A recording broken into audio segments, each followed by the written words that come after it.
വല്ലാതെ ജാതി.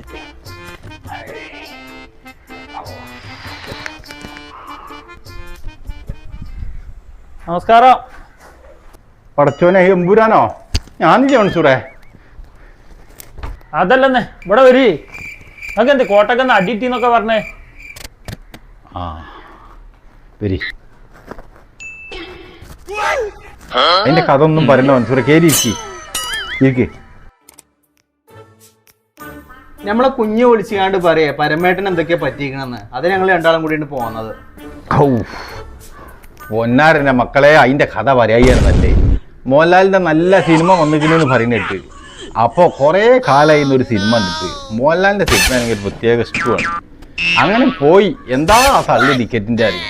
അങ്ങനെ ടിക്കറ്റ് എടുത്ത് സിനിമകളിൽ കയറി. ഒരു 15 മിനിറ്റ് കഴിഞ്ഞിട്ടില്ല, കുറേ ആൾക്കാരുണ്ട് വന്നാണ്ട് തടിമാണെങ്കിൽ വണ്ടിക്കാളിയടാന്ന് പറഞ്ഞു. അതോടുകൂടി ഞാൻ ഇറങ്ങി പാഞ്ഞ പാട് കസാല തടഞ്ഞ് വീണ് കയ്യും മുറിഞ്ഞ് തടിപ്പോ. നിങ്ങൾ ഈ വിവാദമൊക്കെ ഉള്ള സിനിമ ഈ ആലും പൂലൊക്കെ ഒടുങ്ങിന്റെ ദിവസം ഒന്ന് പോയി കണ്ടാ പോലെ പരമേട്ടാ. അതിപ്പോ ഞാൻ അറിയാം മൺസൂറേ. അതിപ്പോ നിങ്ങൾ അറിഞ്ഞിട്ടില്ലേ? ആ സിനിമന്റെ പേരിൽ വമ്പം പുകിലാണ് നടന്നുകൊണ്ടിരിക്കുന്നത്. 6-ാം തമ്പുരാനില് അടി സിനിമന്റെ ഉള്ളിലായിരുന്നെങ്കിൽ എമ്പുരാനിലെ അടി സിനിമന്റെ പുറത്തായി പോയി.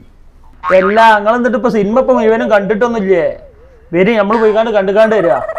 പൊന്നാരന്റെ മൺസൂറേ, ഇങ്ങള് പോയി കണ്ടാൽ ഞാൻ ഇനി എമ്പുരാനല്ല തമ്പുരാൻ തന്നെ വന്നാലും ഞാൻ ഇനി സിനിമക്കില്ല. എന്താ അല്ലേ, സിനിമയെയും കലയെയും കലയുടെ കണ്ണിലൂടെ കാണാൻ കഴിയാത്ത ജനങ്ങളുടെ ഒരു നാട് അല്ലേ?